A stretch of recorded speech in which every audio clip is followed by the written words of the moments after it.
This pattern is over 140 years old and still catches fish. To tie it, we'll start off with some ultra thread in fluorescent green and snip the excess free. Continue wrapping till you reach the bend of your hook. Here, we'll create a small buildup of thread.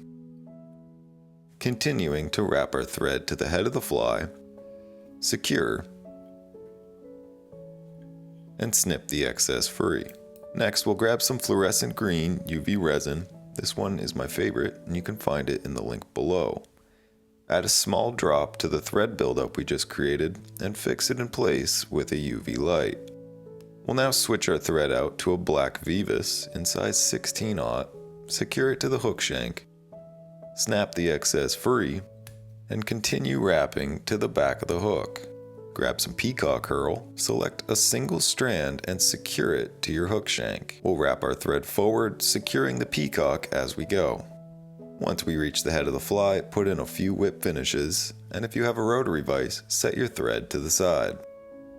We will now begin wrapping our peacock up the hook shank until we reach our thread. Using a rotary vise creates a nice, clean body. However, it's not necessary. If you want to make this fly more durable, I would suggest adding a wire to counter wrap. This will add some increased durability, however, I enjoy the look of it without it.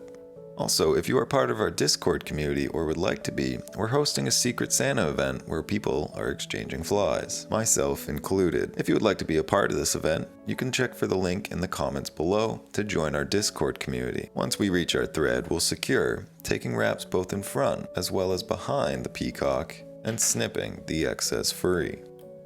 Next, we'll grab a partridge feather, pull off all the fibers on one side of the feather, and snip the tip into a triangle. We'll use this triangle to secure it to the head of the fly, and then begin carefully hackling it around the head of our fly.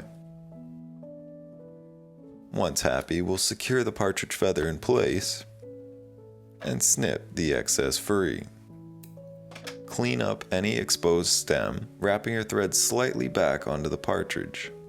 Whip finish to hold everything in place, snip your thread free, and grab some UV resin. Here I'm using bone dry to carefully paint over the head of our fly. And this is my variation of the blackened peacock that I prefer to use. The partridge adds more movement in the water, and the hot spot attracts attention. If you'd like to try this fly and support the channel, you can pick it up from my website below. Thank you for watching, subscribe for more, and I will see you in the next one.